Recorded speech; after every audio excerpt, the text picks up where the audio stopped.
టాలీవుడ్‌లో casting couch గురించి రీసెంట్‌గా 'చిరంజీవి' గారు చేసిన వ్యాఖ్యలు వైరల్ అయ్యాయి. అది వివాదాస్పదం గూడా అయ్యాయి. ఒక సీనియర్ నిర్మాతగా, దర్శకుడిగా మీ అభిప్రాయం ఏంటి? నా అభిప్రాయం ఏముంది దాంట్లో? ఇప్పుడు ప్రతి చోట ఉన్నదే ఇక్కడ కూడా ఉంది. ఇక్కడ లేదు అనేది మాత్రం అబద్ధం.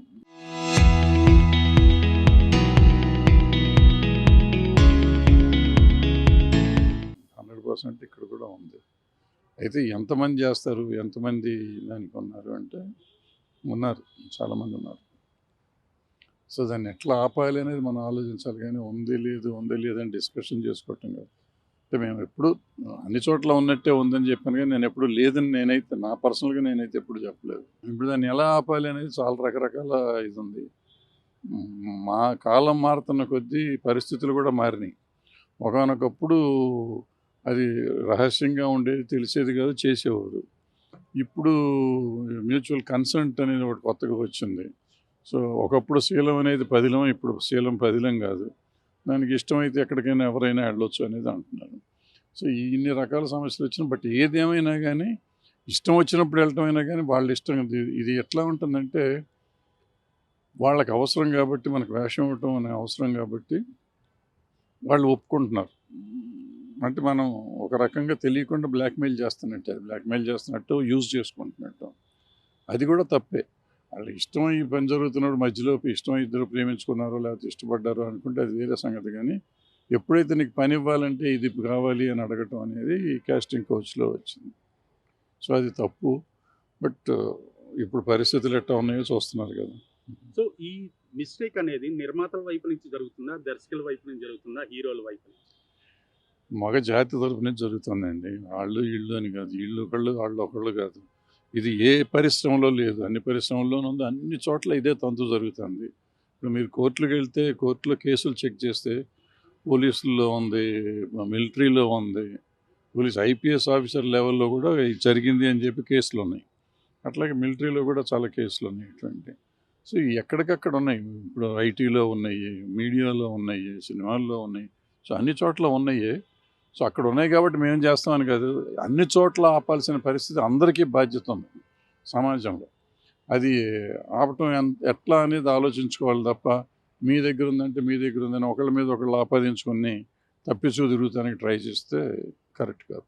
అంటే చిరంజీవి గారు ఇచ్చిన క్లీన్ చిట్ ఒక ప్రొడ్యూసర్ సెక్టార్‌కే పరిమితం అని మీరు అనుకుంటున్నారా? క్లీన్ చిట్ అంటే అది ఎట్లా ఉంటుంది? క్లీన్ చిట్ ఇప్పుడు ఆమె ప్రొడ్యూసర్, ఆమె దానికి ఎట్లా లెక్క వస్తుంది. ఇప్పుడు అందులో చిరంజీవి గారి అమ్మాయి, ఆ అమ్మాయికి ఏముంటుంది? ఆర్టిస్టులుగా వచ్చిన వాళ్ళకి ఎక్కువ కాస్టింగ్ కోచ్ అనేది ఆర్టిస్ట్కి కదా. సో ఆర్టిస్టులుగా వచ్చిన వాళ్ళు కానీ, టెక్నీషియన్లుగా వచ్చిన వాళ్ళు కానీ, లేకపోతే వేరే క్రాఫ్ట్స్లో వచ్చిన వాళ్ళకి కానీ ఇది ఎదురవుతుంది 100%. ఇప్పుడు కూడా ఎదురవుతుంది ఈ రోజుకి కూడా. అయితే ఇప్పుడున్న పరిస్థితుల్లో మళ్ళీ వాళ్ళ అవసరాల కోసం చేస్తున్నారంటే, అవసరానికి వాడుకోవటం రైటా తప్ప అనే దాని మీద చర్చ ఇప్పుడు. సో చర్చ ముఖ్యమా లేకపోతే కడుపు నిండటం ముఖ్యమా అని ఆలోచిస్తే రకరకాల. ఒకటి ప్యాషన్తో కొంతమంది లొంగుతారు, కడుపు కోసం అంటే ఆకలికి లొంగుతారు కొంతమంది. లొంగేవాళ్ళు లొంగుతూ ఉంటారు, దానివల్ల కొంతమందికి వస్తుంది. సో బట్ అందరూ ఉన్నారు అనేది కరెక్ట్ కాదు. ఉన్నారు, పెద్దవాళ్ళలో ఉన్నారు, చిన్నవాళ్ళలో ఉన్నారు, మంచి వాళ్ళకి కనపడే వాళ్ళు ఉన్నారు, చెడ్డ వాళ్ళకి కనపడే వాళ్ళు ఉన్నారు, అందరూ ఉన్నారు. సో ఇండస్ట్రీలో కాస్టింగ్ కోచ్‌ని అరికట్టడం కోసం ఒక కమిటీ వేశారు గతంలో. ఆ కమిటీలో మీరు కూడా సభ్యులు అనుకుంటాను. మీరు చేసిన సూచనలు ఏంటి? మేము చాలా ఇచ్చాము, అది గవర్నమెంట్కి ఇచ్చాము. అంటే యాక్చువల్గా వర్కింగ్ కండిషన్స్ అన్నారు తప్ప కాస్టింగ్ కౌచ్ కోసం కాదు. కాస్టింగ్ కౌచ్ దాంట్లో పార్టీ అనుకోండి, చాలా స్ట్రింజెంట్ ఇచ్చాము మనం. బట్ ఏం చేస్తారు ఇప్పుడు యాక్చువల్గా మనం కేరళ జడ్జిమెంట్ కంటే ముందే ఇచ్చాం మనం స్టేట్మెంట్ వాళ్ళకి, ఇది ఏమేమి జరుగుతున్నాయి అని రిపోర్టు. బట్ అప్పటి నుంచి రాకుండా ఉంది. తర్వాత కేరళది వచ్చినాక మళ్ళీ హడావిడి చేశారు, మళ్ళీ మర్చిపోయారు. మళ్ళీ చిరంజీవి గారు మాట్లాడితే మళ్ళీ మాట్లాడుతున్నారు. సో గతంలో శివాజీ చేసిన వ్యాఖ్యలు దుమారం రేపాయి. మరలా ఇప్పుడు చిరంజీవి వ్యాఖ్యలు కొంత మేరకు మాత్రమే దుమారం రేపాయి. ఇండస్ట్రీ నుంచి ఎవ్వరు కూడా రెస్పాండ్ అవ్వకపోవటం చిరంజీవి మీద ఉన్న భయమా, భక్తా?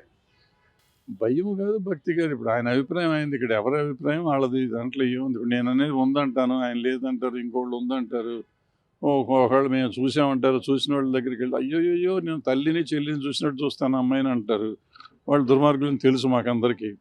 సో వాళ్ళు అసలు అమ్మ తోడు, అసలు నేను తల్లిని చెల్లిని చూసినట్టు చూస్తానా, కనపడగానే దండం పెడతానన్నా, ఇట్లా చెప్తారు వాళ్ళు. సో మనం ఏం చెప్తాం దానికి? సో ఈ కాస్టింగ్ కౌచ్ నుంచి పరిశ్రమని రక్షించడానికి లేదా కాపాడటానికి ఏదన్నా మీరు ఒక ఐడియా మనం ఐడియా ఏం లేదు, కొంతవరకు తగ్గిస్తానికి ప్రయత్నం చాలా వరకు తగ్గింది. ఇప్పుడు ఏంటంటే మ్యూచువల్ కన్సెంట్, ఎవరి అవసరం వాళ్ళది. ఇప్పుడు ఫర్ ఎగ్జాంపుల్ చెప్తే 30-40 సినిమాలు ఉంటాయి. 30-40 సినిమాలు దీనికోసమే తీస్తూ ఉంటారు, కాస్టింగ్ కోచ్ కాదు వాళ్ళ. ఇద్దరికి మ్యూచువల్ అవసరాల కోసం వాళ్ళ అమ్మాయిల కోసం వాళ్ళ సినిమాలు తీస్తారు, వీళ్ళకి ఏదో వేషాలు కావాలి, వీళ్ళు అక్కడికి వెళ్ళిపోతూ ఉంటారు. ఈ సినిమాలు రిలీజ్ కూడా కొన్ని సినిమాలు రిలీజ్ అవ్వకుండా వచ్చే సినిమాలు కూడా అయ్యే ఉన్నాయి. చాలా సినిమాలు యాడ్లు వస్తూ ఉంటాయి టీవీలో కింద, కొత్త నటినట్లు కావాలి, అవన్నీ సగం ఫ్రాడే. అది చాలాసార్లు చెప్పాము. అట్లా కొత్త వాళ్ళకి వచ్చినప్పుడు కూడా జాగ్రత్తగా చేయండి అని చెప్పాము. ఎవరికింటారు, ఎవరి అవసరం వాళ్ళది, ఎవరి మాట వినేదట్లేదు. సో మనబోటి వాళ్ళం ఏదో ఇది జరుగుతుంది అన్యాయం అని చెప్తున్నామే తప్ప, అన్యాయం జరుగుతుందని తెలిసి వెళ్ళిపోతున్న వాళ్ళ గురించి మనం ఏం మాట్లాడదాం? ఏం మాట్లాడదాం?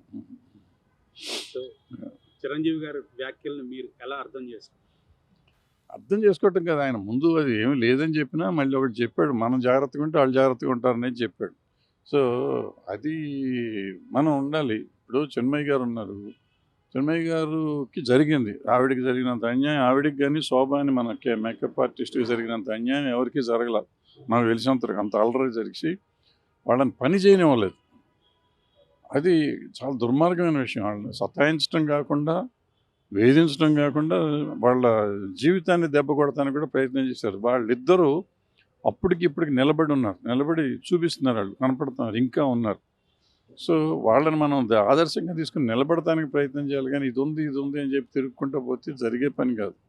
ఫైట్ చేయాలి, ఎదురు తిరగాలి, నిలబడాలి. ఎందుకంటే టాలెంట్ని ఎవరు చంపలేరు. సో టాలెంట్ ఉన్న వాళ్ళు ఎప్పుడైనా నిలబడతారు. టాలెంట్ లేకపోతే ఇటు మాట్లాడుకుని తిరగటం తప్ప పని జరగదు. చరిత్ర సృష్టించినోడు ఇప్పుడు ఆ చరిత్రని తిరగరాయబోతున్నాడు. అబద్ధాల గోడల్ని బద్దలు కొట్టి నిజాలను రాగా మీ ముందుంచబోతున్నాడు. నిజమైన వార్తల కోసం వెంటనే డౌన్లోడ్ చేసుకోండి రా యాప్ని.